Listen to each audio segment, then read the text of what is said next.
Hello ladies and gentlemen, it is Kevin with Optimized Essentials, and in today's video I'm going to be following up the series of the abdominal core conditioning, and I'm going to be teaching you how to use the ab machines properly. Now if you haven't seen my other videos on conditioning your core or why the abdominal crunch is the worst thing you can do for your posture, or the top 3 worst ab exercises, you want to make sure you check that out, because I've taken excerpts from that video to share with you today how to use the ab machine properly, because I myself am not exactly a fan of ab machines. It's a fixed machine that gives you a fixed range of motion, but if you are to still use them, you can still use them as a bodybuilder or someone who just wants to develop more definition in your abs. You can still use them, but there is a trick or a key to using them properly. So I will take an excerpt, 2 actually, from the videos that I've made in the past, just so I don't have to repeat myself. But the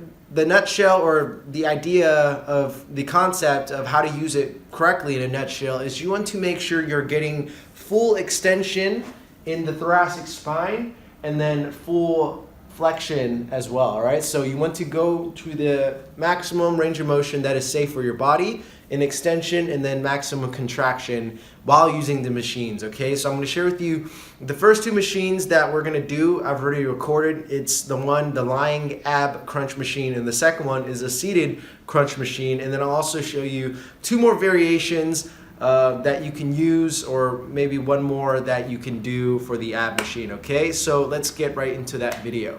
I'll show you how to do it correctly if you decide to use this. Okay, so what you can do is you can slide up on the machine a little bit more, so that your head isn't taking most of the flexion, but rather it's the upper half of your torso. So once you're in that position, when you press down and you lift yourself up, you want to focus on the upper abdominals, the serratus anterior area. You want to crunch there and then control yourself back. All right, you want to crunch forward and control yourself back. And then also some ways you can engage your abs in this machine, or engage other areas of your abs, is you can lift your feet off of the machine and angle it a little bit so that you're engaging your lower abs, and you're doing the same concept. You're crunching forward and controlling down, crunching forward, controlling down.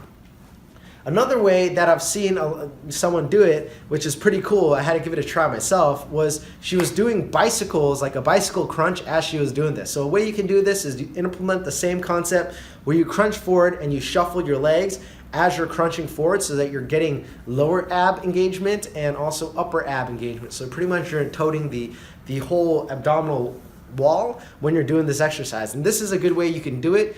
But the reason why you don't want to do crunches on these machines is because in order to perform a crunch properly, you want to make sure you're getting full extension of your spine and then flexion of your spine. So you're not just neutral to flexion, neutral to flexion, neutral to flexion, because most people in today's society aren't exactly in neutral. They're already in a flex forward position. So if you're training the abdominals from a flex forward position, already hunched forward, and you're training it more forward, you're just creating more of the same dysfunction. All right, that's why when you want to improve your posture, you want to focus more on things that keep you erect. You want things that open you up, things that cause you to go into extension, external rotation, an expansive movement where you're opening up and standing tall, as opposed to shortening and getting short. Most people are rather flex forward, meaning more in the fetal position, than they are in this expansive position. So that is one of the key things that you want to think about. And then finally, the last exercise,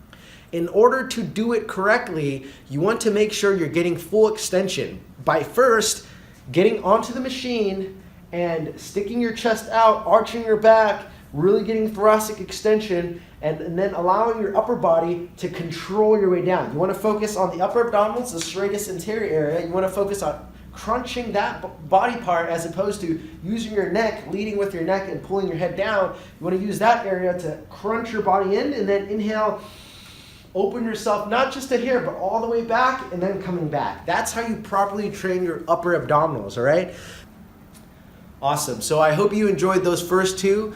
The third ab machine that is my favorite, that I'm going to make a separate video on, is also the seated hammer strength ab machine, but the reason why this one's my favorite out of all the ones that I've tried so far that's available at my gym, you might have an ab machine that you enjoy in particular for yourself, that you might want to share with us, but sometimes some gyms don't have all the ab machines available. But pretty much any ab machine that allows you to maximize your range of motion and really allow you to focus on your core stability and core control is going to be a great ab machine. The one I personally like the most is the seated one that allows you to go in a full range of motion. So for this ab machine, what I like to do is I like to really allow my body to extend and the vertebrae in my spine to elongate. So I do this by grabbing onto the handlebars, scooting my body up, trying like I'm scooping up my rib cage, scooping up my thoracic spine so that I have space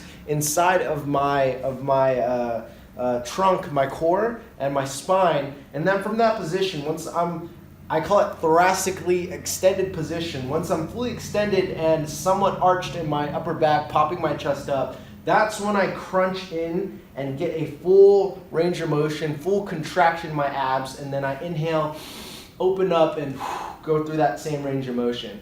So I do that a few times to get a very deep squeeze in my abs and to really progress and open it up a little bit more. I don't know if you can see, but I lift my hips up off of the seat so that I can really allow just my abs to do the motion, okay? So the purpose behind this isn't to use my legs to squeeze my core in, but instead using the elbows and lifting up my rib cage and using only my abs to really squeeze, okay? It's basically like I'm suspending myself in midair, but I'm still seated on the bench and allowing myself to focus mostly on my abs. So what I'm doing is I'm lifting my hips off and just really allowing the latter half of my body to hang loose so I can fully engage the upper abdominals, the serratus anterior, to really allow that muscle to hold on tight. So 80% of it is coming from that area and just allowing it to hang loose, and like my lower half of my body's detached and just using that area to crunch. So I'm just using the seat as a very stable platform so that my body can have something to rest on. But other than that, imagine yourself hanging from like a pull-up bar with the straps underneath your elbows and you're just crunching your legs up, except it's the reverse. You're using your abs to crunch down as opposed to lifting your legs up. So that's why I like the ab machine the most. But then there's also a way you can, another video I created about a better way to do the crunch, and that is how to use the cable machine, the tricep rope, to do your crunches as well. So you can hit the crunch from multiple different positions, but in today's video I'm just sharing with you how to do the ab machine correctly, okay guys? So I hope you enjoyed that. If you did, make sure you give it a thumbs up and then let me know in the comments down below which ab machine do you enjoy doing the most, or do you feel like is the most effective, because you can turn pretty much any machine or any machine that is applicable to abdominal training into a very good ab machine workout if you use the principles of core stability, really connecting having deep neuromuscular control with your abs and really allowing your abs to do the work as opposed to compensating with your arms or compensating with your legs excessively. All right, so that's all for today. I hope you enjoyed that. Make sure you comment, like, and subscribe if you enjoyed this video, and I hope you have a wonderful day. Peace.